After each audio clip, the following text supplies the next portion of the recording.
পারেন কি number of পেশেন্টের মাত্রা কিন্তু ডে বাই ডে বাড়ছে। কারণটা হচ্ছে কি দেখুন, আজকে ক্যান্সার বলুন, পলিপস বলুন, এই আপনার টিউমার বলুন, সিস্ট বলুন, যেই সব বাড়ছে ঠিক ওই রকমই একটা ডিজিজকে আমরা গুরুত্ব দেব, সেটা হচ্ছে আমাদের কিডনি। সেটা আজকে সিকেডি যখন ওয়ার্ডটাই এসে গেছে তখনই আমি বলে দিই কি সিকেডি মানেটাই হচ্ছে কি যখন আপনার কিডনি ড্যামেজ হচ্ছে বা ব্লাড কিন্তু ফিল্টার হতে পারছে না বা খারাপ যে আপনার জলগুলো রয়েছে সেগুলোকে বার করতে পারছে না, দিস ইজ কল্ড সিকেডি। এবার ক্রনিক কিডনি ডিজিজের মধ্যে অনেক রকম স্টেজ আছে, স্টেজ 1 to 5, মানে stage 1, stage 2, stage 3, stage 4, stage 5 অবধি রয়েছে। এবার অনেক সময় কী হয় কি আর্লি স্টেজের মধ্যে আমাদের কাছে কিছু এরকম সিমটামস হয় যেটা আমরা গুরুত্ব দিই না, যার ফলে কী হয় স্টেজ 5 অবধি পৌঁছে যায়। তখন আমাদের কাছে অপশান একটাই থাকে, সেটা হচ্ছে হয়তো ডায়ালিসিস করতে হবে বা হয়তো কিডনি ট্রান্সপ্ল্যান্ট করতে হবে। আর দুটো করে নেওয়ার পরেও কি রুগী কি বেঁচে থাকে সেটা চান্সেস অফ পেশেন্ট খুবই কম রয়েছে, যারা কিন্তু আজকে ভালো রয়েছে। তো আমি কেন স্টেজ 5 অবধি ওয়েট করব, কেন আমি আর্লি স্টেজের মধ্যেই আমি গুরুত্ব দিলাম না? তো কী এইরকম সিমটামসগুলো হয় যেটা মানুষরা গুরুত্ব দেয় না? কেন সিকেডি মানে কিডনির সমস্যা এতটা বেড়ে যায়?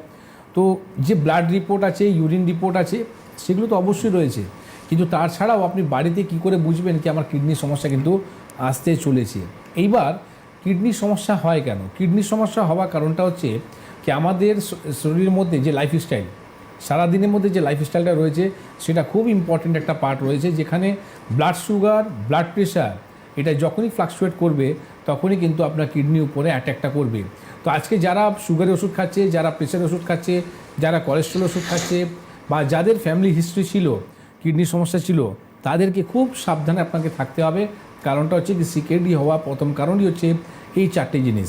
এটা হচ্ছে আপনার blood pressure, blood sugar, cholesterol মানে হার্টের সমস্যা, তার সাথে সাথে আপনি বলতে পারেন এটা হেরিডিটি, মানে বাড়িতে যদি কাদের ছিল তার এই সমস্যাগুলো আসতে পারে। এবার কিডনির সমস্যার জন্য আমাদেরকে কী করণীয় দরকার রয়েছে, যেটা প্রথম সিমটামসগুলো কী থাকে? প্রথম সিমটামসগুলো দেখবেন আপনি পেচ্ছাপের কালারটা কিন্তু আপনার চেঞ্জ হয়ে যায়। এবার পেচ্ছাপের মধ্যে আপনার কিন্তু ফেনা হতে চালু হয়ে যায়।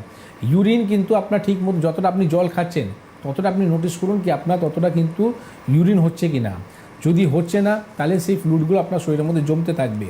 সিমটামসগুলো আরও কেমন থাকে, যেটা হচ্ছে আপনার পা ফুলে যাওয়া, হাত ফুলে যাওয়া, শ্বাসকষ্ট হওয়া, গা গোলাওয়া, ঠিক আছে, বমি ভাবটা হওয়া, মানে কিছু খেলেই আপনি বমি হচ্ছে, আপনার শরীরের মধ্যে ইচিং হতে চালু হয়ে যায়, স্কিন ড্রাই হতে চালু হয়ে যায়। একটা সাধারণ ব্যাপার, যদি স্কিন যদি ড্রাই হয়ে যাচ্ছে বা ইচিং হচ্ছে, আমরা কী করি?